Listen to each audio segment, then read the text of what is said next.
en Et tout. donc, mais à côté, donc, quand tu as commencé donc, ce business-là, tu avais un truc à côté, un emploi salarié classique ou Ah non, du tout, non, non, du tout. Alors, moi, quand tu as commencé? j'ai terminé mes études. Je savais très bien qu'en fait, j'ai même terminé et arrêté mes études par moi-même. Pas que je pouvais pas aller plus loin, c'est juste que ça me plaisait pas du tout. J'ai fait un BTS MUC en alternance Toi et aussi? je pense qu'on est beaucoup. Mais ça a été une bonne expérience parce que l'alternance, enfin, en fait, j'ai qu'appris dans toute mon expérience scolaire, le seul endroit où j'ai appris quelque chose, c'est en alternance dans le job que je faisais pendant mon BTS. Donc, mais le BT, c'était en France ou En France, ouais. D'accord, ok. Donc, quand j'ai terminé à 22 ans, si tu veux, je suis parti directement au Maroc. Après avoir passé des vacances justement avec ma famille dans cette maison, je me suis Mhm. dit, il faut faire quelque chose avec cette maison. Enfin, on avait une vraiment très très belle propriété.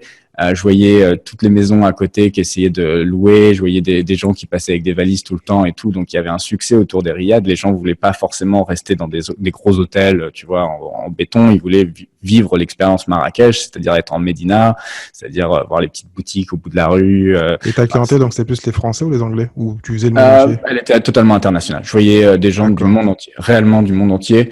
Au Maroc, on a une grosse clientèle quand même allemande, espagnole, française, anglaise. Enfin, ces pays-là qui sont assez proches comme ça. Mais après, il y avait des gens du monde entier. Est-ce que donc tes parents étaient déjà entrepreneurs avant ça? Ouais, ouais, ouais.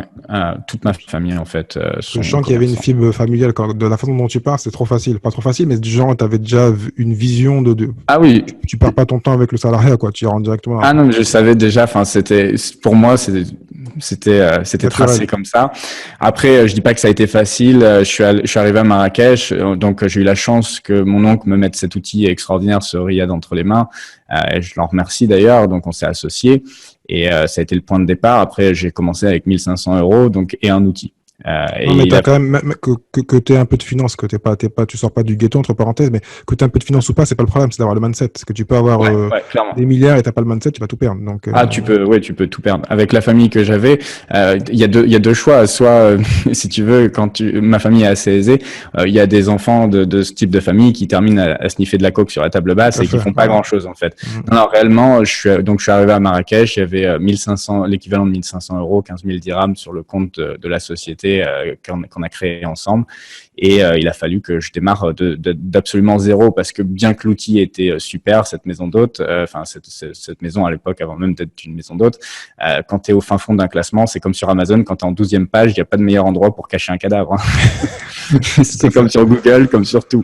Donc, Donc, c'était vraiment un bon moyen de faire les mains, de te faire la ouais, main. Donc, ouais. donc, comment tu shifts vers déjà un autre pays? Donc, je sais pas si tu pars d'un pays où tu commences Amazon soit au Maroc ou après tu pars ailleurs. Je commence Amazon quand quand je termine mon affaire au Maroc, quand je commence à vendre la maison dont on était propriétaire et après que je garde juste la gestion de certaines maisons. Là, donc j'ai encore un petit peu d'affaires à Marrakech.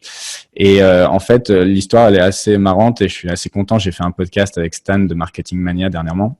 Oui. Et en fait, ce qui s'est passé, c'est que quand j'ai vendu cette maison, je voyageais beaucoup entre la France et le Maroc, et à chaque fois, je téléchargeais des podcasts.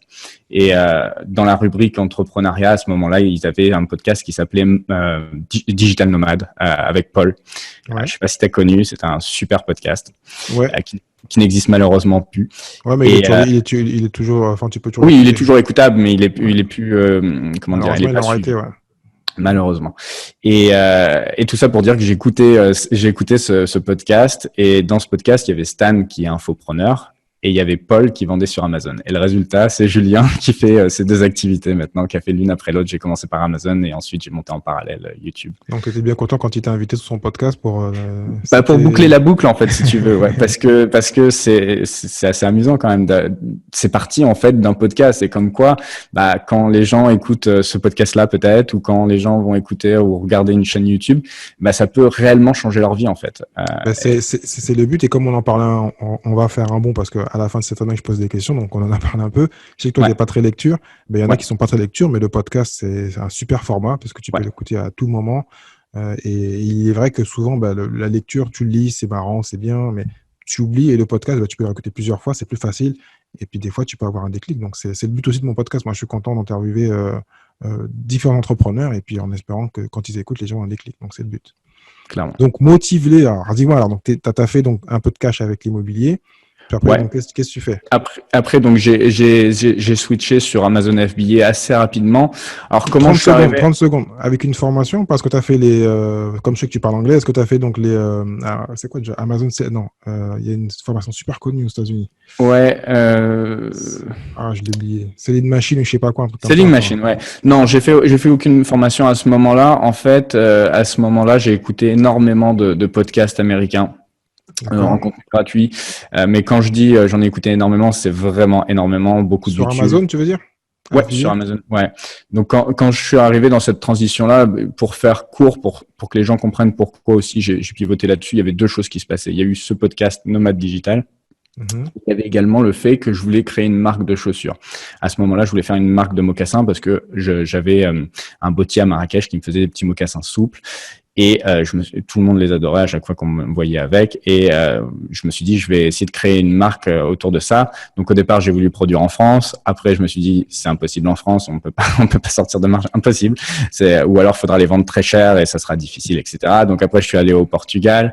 Je suis allé plusieurs fois au Portugal dans la région de Porto pour essayer de trouver des usines que j'ai trouvées.